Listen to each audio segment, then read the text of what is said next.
जय जगन्नाथ बंधु आपनको अनेक अनेक स्वागत जनाऊँगी आपणकर चैनल विश्वज्योति चैनल तरफ आज से शुणु जाना एक सुंदर कथा सुंदर भाषा प्रतीक भाव आम कि आमर कथा कहता समय आम जो शब्द बाहर ये शब्द अन्न को भल भाव शुणा जा भल लगुच ना आम ता अनुभव करें कि नहीं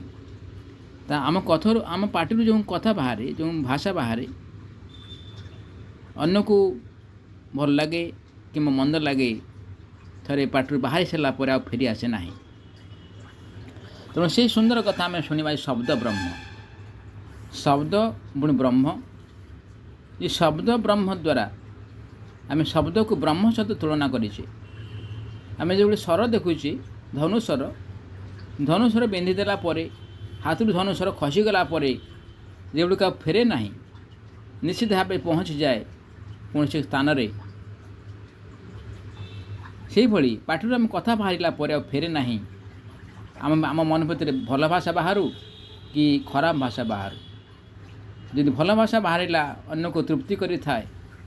ये खराब भाषा बाहरला अन्न को अतृप्ति करी थाए बा दुख दे थाए तेरे सुंदर कथा को आम शुणा और जाना आपण मैंने समस्त जानते आपण मैंने बहुत विज्ञ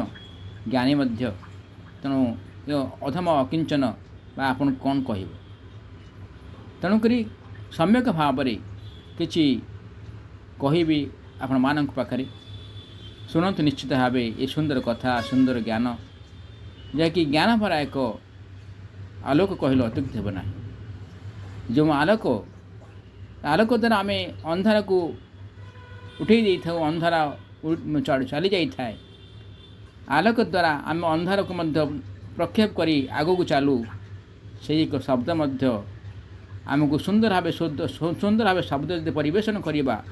ताहले सी भी आग को चलो ता सहित से श्रेष्ठ हो पार संसार जी भल कही पारा भल सुंदर भाव सजई सजई कही पारा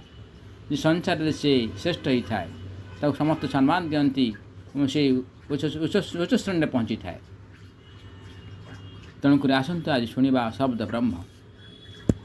शब्दर शक्ति तरबारी और बंदूकर गुड़ीठी भी तीक्ष्ण शाणित शब्दपुंज प्रभावर सीमा सरहद को परिभाषित करने एक क्लेशकर हो पड़े वेदरे तो शब्द को ब्रह्म बोली अभिहित कर शब्दगुड़िक जदि सावधानता सहित उचित व्यवहार करा जाए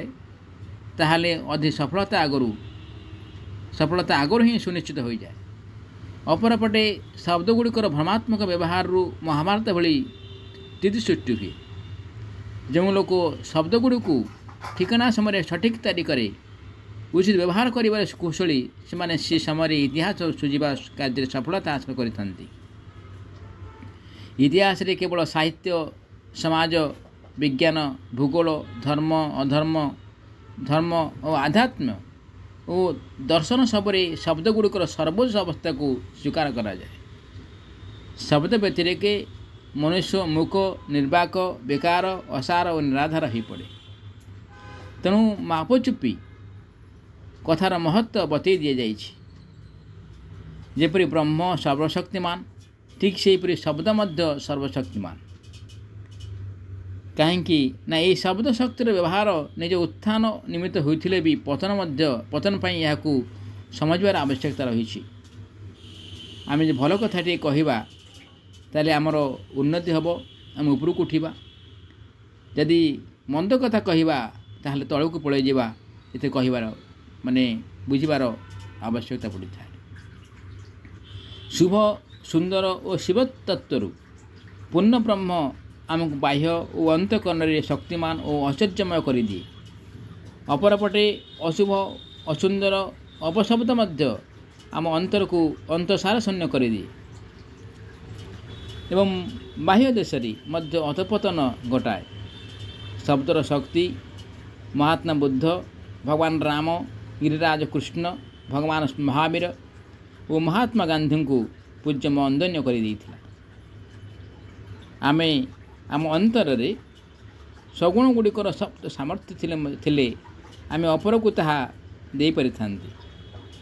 जाकु कोटी कोटी टंका व्यय करी मध्य प्राप्त करा जाई न पारे। ज्ञानी विज्ञ केवल सीए जे शब्द मानू जीवनर सठिक आधार करी निजर तथा अपरर कल्याण साध्य करिथांती। उत्तम उपदेश, श्रेष्ठ वचन, वेद मंत्र और पुराण कथागुड़िकर शक्ति शब्दपुंज पर आधारित होता है। शब्द एभली एक धन जहाँ समुचित भाव व्यय करने पर भी लगातार भाव बढ़ी चले। जेभली आम ज्ञान को बिकिले ज्ञान को बांटिले जो ज्ञान कौन कर बढ़ी बढ़ी चले तेणु ज्ञानर परिसीमा आहुरी वृद्धि होता है। ताद्वारा कौन हुए आम परिचय एक स्वतंत्र भाव में एक स्वर्णिम अध्याय सृष्टि करे। तेणुक शब्द एक महात्म्य एत सुंदर जहाँकि जीवन को सरस सुंदर गढ़वे सहज होता है। जहाँकि अन्य को मन भर अन्य मन भितर शांत भावना सृष्टि हुए और जिज्ञासा मन मध्य सृष्टि हुए और सम्मान मध्य सृष्टि हुए। आम भाषार ये शब्द तरंग एत सुंदर होगा दरकार जहाँकि अन्य मैंने शुणिले मन भर एक आंतरिकता आंतरिक सम्मान भी जागृत हो जाए है आवश्यक। तेणुक सदाबले आम पार्टीर जो कथा बाहर सदाबले आम शब्द को मापी चुपी कहवा आवश्यक। जहाँकि अन्न पाखे स्वरबंधी जो कष्ट हुए ये कथा अन्न को कष्ट दे था। तेणुक शब्द कहवा पूर्व आम भावा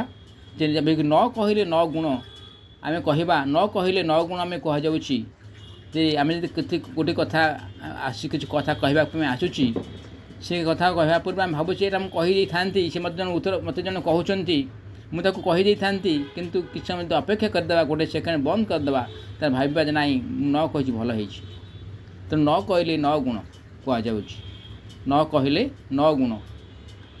तेणुक ये जिज्ञासा एक पद जिज्ञासा एक भावना शिखा भावना ता से शिखिकी अन्न को कहवा मत एक भावना ताद्वारा अन्न मत उपकार भावना ही रही है ये शब्द भितर। तेणुक उत्तम उपदेश, श्रेष्ठ वचन, वेद मंत्र और पुराण कथागुड़िकर शक्ति शब्दपुंज पर आधारित। तेणु शब्द एभली एक धन जहाँ समुचित भाव व्यय करने पर भी लगातार भाव बढ़ी चली था। आमको उन्नत कराए खाली आमर नुहे अगणित लोकों मंगल साधित भी करें। तेबे अश्लील शब्द गुड़िकर व्यवहार से ही ठीक जमी बैंक रे जमा थी कलाधन जहाँ ना निजर कल्याण करे ना सुखी कराए कि कौन सी व्यक्ति विशेषर मंगल करें। तेणु शब्द विज्ञान शब्द साहित्य शब्द दर्शन महत्व को हृदयंगम करने आम निहाती आवश्यक बा निहाती दरकार। तेणु शब्द एक ब्रह्म बोली कह जाए वेद बारे वेद भाव वेद वेद वेद कहुई शब्द मध्य एक ब्रह्म शब्द एक ब्रह्म आम शब्द एक ब्रह्म कहबार हूँ जिते बड़े आम स्थिर भाव बसवा ध्यान करने द्वारा जिते बड़े अर्ध मुहूर्त अर्धरात्रि आम ध्यान करवा शब्द ब्रह्म रही से शब्द ब्रह्म द्वारा आम कौन कर मन भितर आम जो स्थिर भाव रहीचे मेडिटेशन करुचे ध्यान करुचे से मन भितर एक सुंदर एक शब्द गुंजन हे धीरे धीरे आस्ते आस्ते बढ़ी बढ़ी चलो। आप थे देखु साधना करूँ साधना करने द्वारा आप मन स्थिर रही किसी भावे ना पूरा आराम स्थिर रही आपणकर मनर मस्तिष्क को मनर भावना को आज्ञाचक्र को नहीं जाए।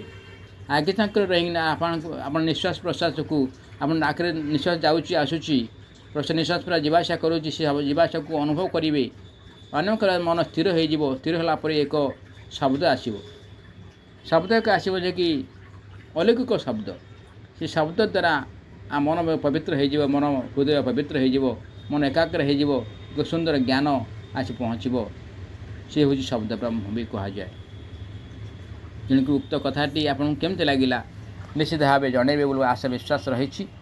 आप शब्द ब्रह्म शुणिला आप मन भितर कौन जागृत रोचे कौन आप चिंता रोचे कौन भावना रोचे जनइबे और लाइक करेंगे आप नुआ अच्छे सब्सक्राइब करेंगे और कमेंट द्वारा निश्चित जनइबे रोचे बंधु। नमस्कार। जय जगन्नाथ जय जगन्नाथ जय जगन्नाथ।